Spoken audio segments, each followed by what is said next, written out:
Hello student, welcome on RCC classes अलीगेरियन। आज हम आए हैं अपने लेक्चर नंबर 4 के साथ। ये है ग्रेविटेशन का लेक्चर नंबर 4।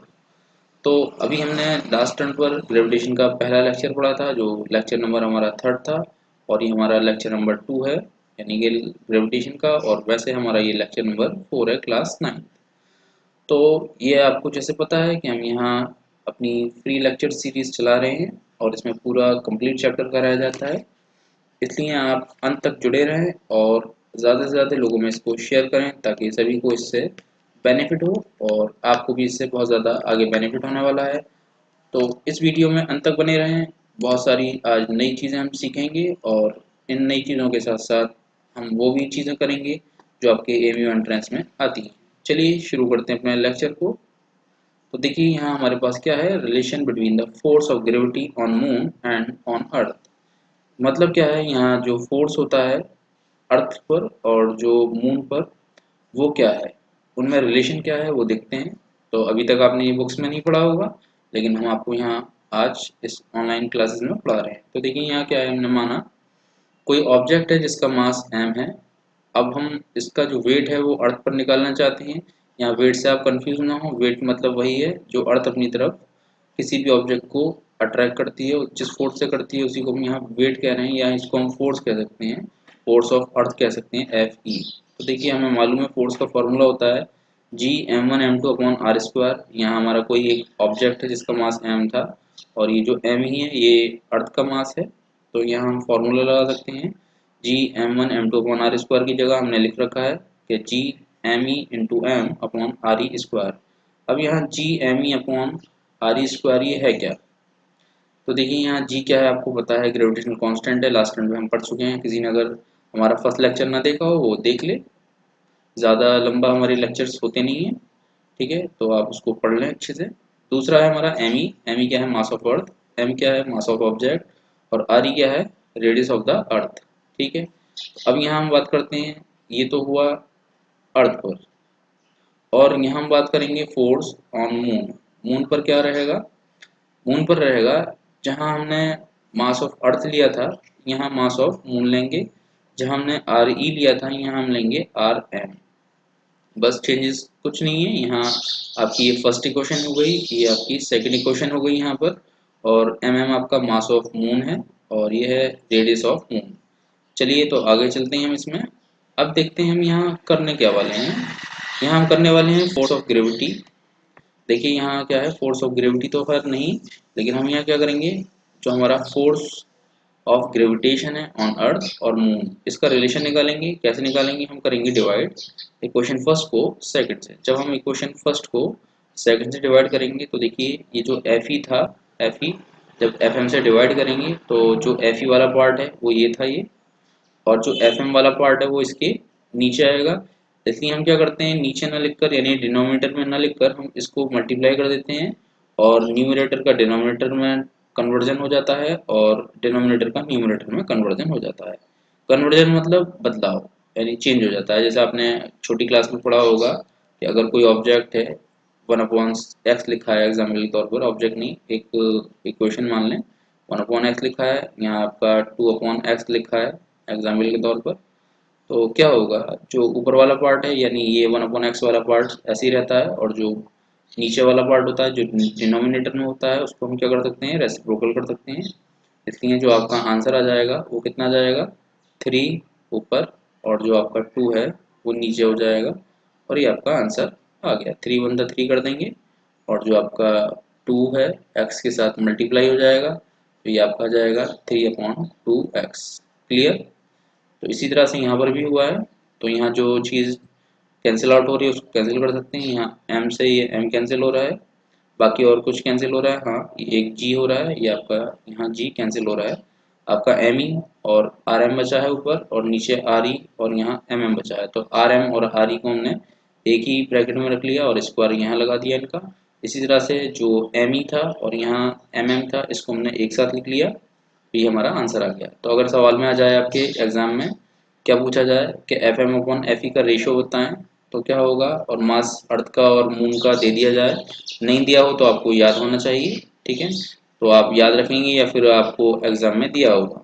उसके बाद अर्थ की रेडियस और मून की रेडियस भी आपको गिवन होगी, तो आप क्या करेंगे, यहाँ रखकर इसको सॉल्व कर लेंगे और आपका आंसर आ जाएगा। ठीक है, तो ये आपको समझ में आया होगा। अगर नहीं आया है तो आप एक बार वीडियो को रिपीट कर सकते हैं। वैसे कोशिश यही है कि आपको पूरा समझ में आ जाए। तो चलिए शुरू करते हैं अपना नेक्स्ट पॉइंट। नेक्स्ट पॉइंट है हमारा थ्रस्ट एंड प्रेशर। थ्रस्ट और प्रेशर क्या होता है, सबसे पहले बात करेंगे हम थ्रस्ट की। थ्रस्ट क्या होता है, force acting on an object perpendicular to the surface. यानी कोई सरफेस है, मान लीजिए एक सरफेस है, अगर इस सरफेस पर मैं एक परपेंडिकुलर फोर्स लगा रहा हूँ, एफ ये फोर्स है, और ये परपेंडिकुलर लग रहा है मतलब 90 डिग्री पर लग रहा है, इसे हम क्या कहते हैं, परपेंडिकुलर कहते हैं। जब कोई फोर्स 90 डिग्री पर लगता है उसको हम क्या कहते हैं, परपेंडिकुलर फोर्स कहते हैं। अब किसी ऑब्जेक्ट पर, मान लीजिए ऑब्जेक्ट है, इस पर हमने क्या किया, एक फोर्स लगाया एफ, जो क्या है 90 डिग्री का एंगल बना रहा है इसके साथ, यानी 90 डिग्री पर लग रहा है। तो इसी को हम क्या कहते हैं, थ्रस्ट कहते हैं। तो इसी फोर्स को हम क्या कहते हैं, थ्रस्ट कहते हैं, जो किसी ऑब्जेक्ट पर 90 डिग्री पर लगता है। ठीक है, आगे चलते हैं। The effect of thrust per unit area is called pressure. अब ये जो फोर्स था, जो थ्रस्ट हम कह रहे हैं यहाँ, ये थ्रस्ट लगता है 90 डिग्री पर लगता है, और ये जो 90 डिग्री है आपका यहाँ पर है, देखिए ये इस जगह पर 90 डिग्री है। तो यहाँ ये जो फोर्स लग रहा है, तो इसका इम्पैक्ट जो होगा, यानी असर जो होगा, यहाँ कुछ एक पर यूनिट एरिया पर होगा। ठीक है, तो फोर्स पर यूनिट एरिया को हम क्या कहते हैं, प्रेशर कहते हैं। तो आप चाहें तो ये भी लिख सकते हैं, thrust per unit area is called pressure. ठीक है, और प्रेशर का जो फॉर्मूला होता है वो होता है फोर्स अपॉन एरिया, या एफ अपॉन ए। एफ यहाँ क्या है, फोर्स, ए यहाँ क्या है, आपका एरिया। तो यूनिट क्या हो गई आपकी, न्यूटन पर मीटर स्क्वायर, या इसको हम ऐसे भी लिख सकते हैं, न्यूटन पर मीटर स्क्वायर। ऐसा यूनिट जो प्रेशर की होती है उसको हम पास्कल भी कहते हैं, न्यूटन पर मीटर स्क्वायर को हम पास्कल भी कहते हैं, और इसको पी ए से डिनोट करते हैं। अब आगे चलते हैं, जो प्रेशर होता है वो किस चीज़ों पर डिपेंड करता है। दो फैक्टर हैं जिस पर ये डिपेंड करता है। पहला है फोर्स, जो भी आपने देखा। दूसरा क्या होता है, जो एरिया है उस पर डिपेंड करता है। बस दो पॉइंट है यहाँ पर आपके, फोर्स और एरिया। जिस सरफेस पर हम फोर्स लगाते हैं उस सरफेस के एरिया पर, और जो फोर्स लगा रहे हैं उस पर डिपेंड करता है क्या, आपका प्रेशर। ठीक है, चलिए अब हम कुछ एग्जांपल्स देख लेते हैं प्रेशर की। तो प्रेशर की कुछ एग्जांपल्स क्या हैं, तो देखिए यहाँ देखते हैं हम एग्जांपल्स के बारे में। तो देखिए आप यहाँ देख रहे हैं बिल्डिंग टाइप हमने बनाने की कोशिश की है, हालांकि बिल्डिंग सी लग नहीं रही, लेकिन फिर भी मान लें आप बिल्डिंग है। तो क्या होता है, जब भी कोई आप बिल्डिंग बनाते हैं, हाई राइज बिल्डिंग बनाते हैं या हाई बिल्डिंग बनाते हैं, तो उसका जो विड्थ होती है किसकी, जो फाउंडेशन होती है उसकी विड्थ जो बनाते हैं, फाउंडेशन मतलब जो बेस है जहाँ पर बिल्डिंग आपकी खड़ी है उसको कहते हैं फाउंडेशन। ठीक है, उसको हम क्या करते हैं, थोड़ा वाइड बनाते हैं, यानी चौड़ा बनाते हैं, ताकि जो लोड ट्रांसफ़र हो रहे हैं, ये हमने रेड मार्क किए हैं, ये वाले यहाँ से रेड मार्क किए हैं, ये आपका लोड ट्रांसफ़र हो रहा है। ये जो आपकी बनी हुई है ये बीम्स हैं, ये बीम्स हैं, और ये आपके जो बन रहे हैं ये सब क्या हैं, ये कॉलम्स हैं।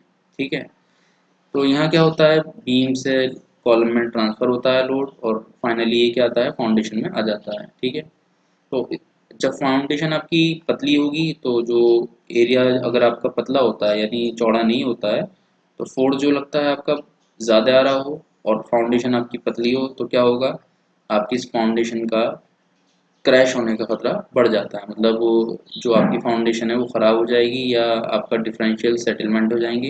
यानी मान लो आपका फोर्स यहाँ लग रहा है, तो ये ज़मीन यहाँ की जो होगी वो नीचे की तरफ खिसक जाती है। ठीक है, अगर फाउंडेशन क्या हो, वाइड ना हो, यानी चौड़ी ना हो। तो यहाँ कहने का मतलब ये है, पहली जो एग्जांपल है, the base of high buildings is made wider so that weight of wall act over a large surface area and pressure is less. क्या होता है जब फोर्स, देखिए यहाँ हमें मालूम है जो प्रेशर होता है वो क्या होता है, फोर्स अपॉन एरिया होता है। क्या होता है, फोर्स अपॉन एरिया होता है, आपको पता है, अभी हमने पढ़ा है फॉर्मूला। तो अगर देखिए एरिया ज़्यादा हो जाए तो क्या होगा, फोर्स क्या होगा, कम हो जाएगा।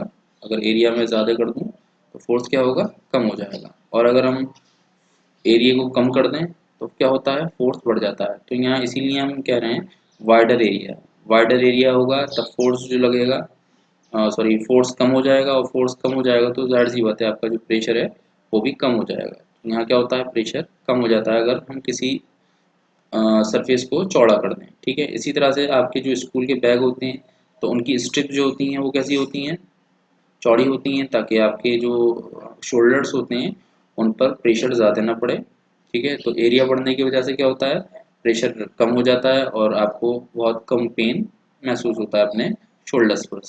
आगे चलते हैं, जो ब्लेड्स होते हैं, नाइफ यानी जो आपके चाकू वगैरह होते हैं, उनको शार्प बनाया जाता है ताकि ज़्यादा फोर्स ना लगाना पड़े और ऑब्जेक्ट भी इजीली कट हो जाए। ठीक है, तो यहाँ क्या होगा, ज़्यादा प्रेशर लगेगा, इसका भी यहाँ रोल है हमारा।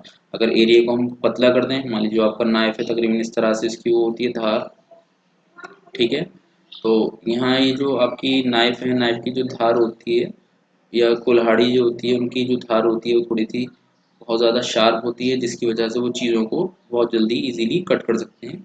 इसलिए क्या होता है, वहाँ जो एरिया होता है वो कम होता है। जब एरिया, अभी बताया था मैंने आपको, एरिया कम हो जाएगा तो फोर्स की वैल्यू बढ़ जाएगी और प्रेशर भी ऑटोमेटिकली बढ़ जाएगा, और प्रेशर बढ़ने से क्या होगा, ऑब्जेक्ट इजीली कट हो जाएगी। ठीक है, चलिए अगला एग्जांपल देख लेते हैं। जितने भी लिक्विड्स होते हैं और जितनी भी गैसेस होती हैं, ये सब फ्लूइड्स होते हैं।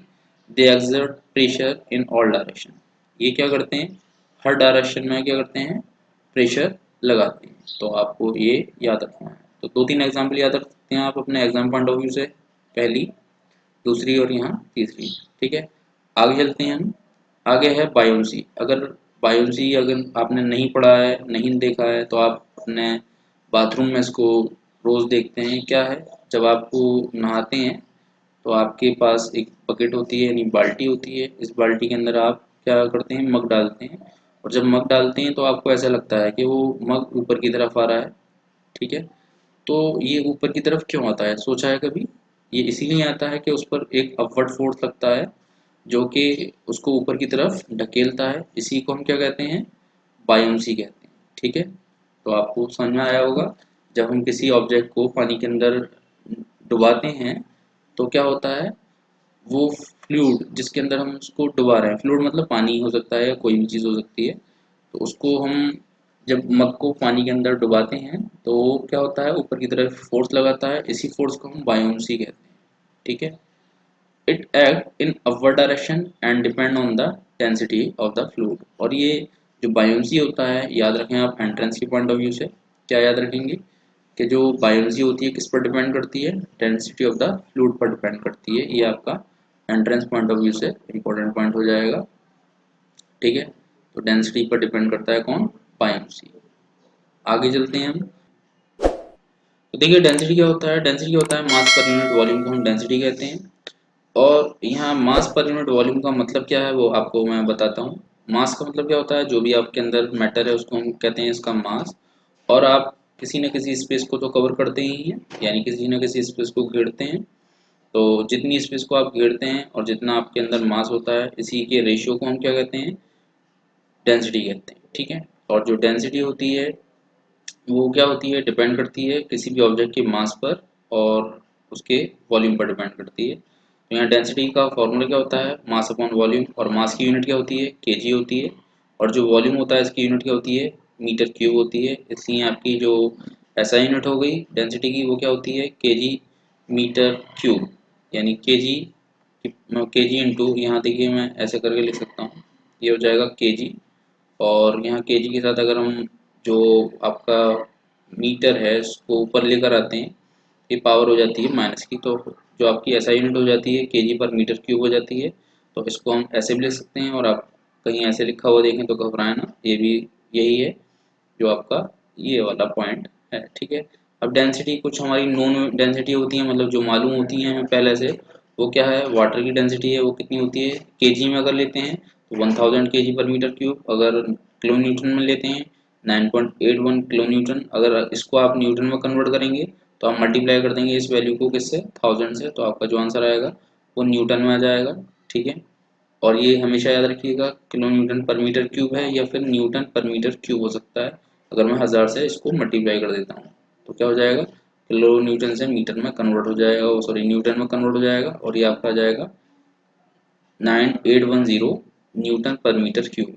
अगर हम सीजीएस यूनिट में लेते हैं तो ये होता है 1 ग्राम पर सेंटीमीटर क्यूब। सी यानी जो सेंटीमीटर क्यूब है इसको हम क्या कह सकते हैं, सीसी कहते हैं, याद रखिएगा आप। सीसी का मतलब क्या होता है, सेंटीमीटर क्यूब होता है। अब आते हैं, आपने देखा होगा जो शिप्स होते हैं, पानी के जहाज होते हैं, वो पानी के अंदर कैसे चल पाते हैं समंदर में, जबकि वो बहुत बड़े होते हैं।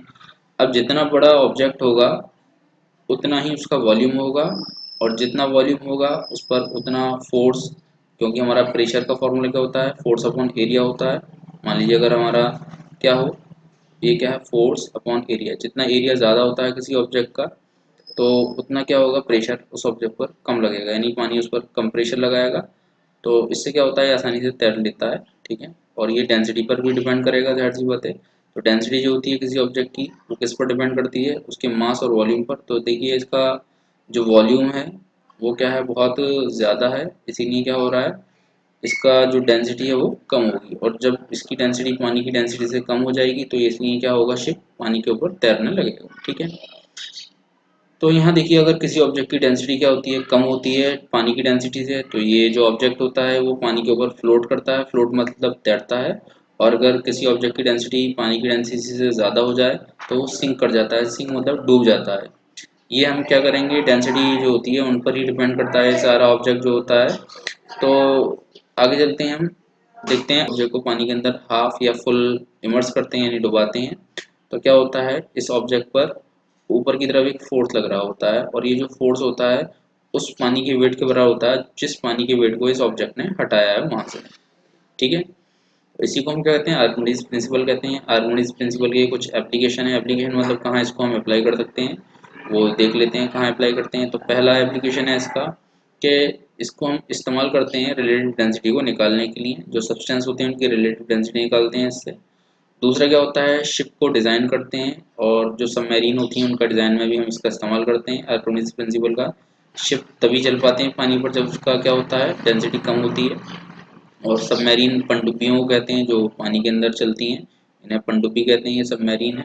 ठीक है, उसके बाद जो हाइड्रोमीटर होता है और इलेक्ट्रोमीटर होता है, ये भी इसी प्रिंसिपल पर बेस्ड होता है। ये भी रिलेटिव डेंसिटी निकालने के लिए हम इस्तेमाल करते हैं, हाइड्रोमीटर और इलेक्ट्रोमीटर। हाइड्रोमीटर वाटर डेंसिटी उनको निकालने के लिए इस्तेमाल करते हैं, और जो इलेक्ट्रोमीटर होता है दूध की प्योरिटी को निकालने के लिए हम इस्तेमाल करते हैं।